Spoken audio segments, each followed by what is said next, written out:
Hi guys, welcome back to my channel. Today I'm going to show you how you can play the Dokkan event Boss Rush Dragon Ball Z Dokkan Battle. So this event is for beginner that's pursuing the Dragon Stone. So I made this video for beginner that new into this game and still confused how you can get more of Dragon Stone.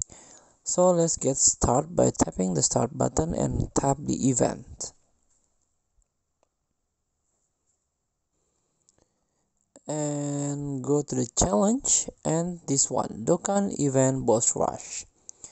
Now continue love first battle or waiting in line, clear the stage to get tons of Dragon Stone. Tap the information button here. This one, you can learn about the details here. There are 17 stage for now, and you can get a lot of Dragon Stone here.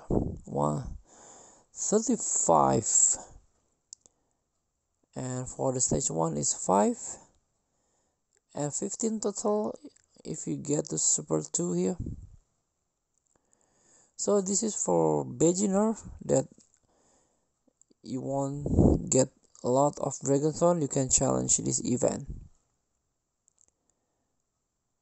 So there are some of character that you can challenge, for example here.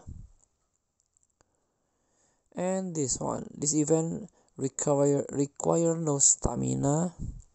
You can learn about the details here. Please read carefully before challenge this battle or this challenge before challenge this event. Sorry. Thank you for watching. Don't forget to comment, like, and subscribe. Also click thanks button below. Enjoy the game.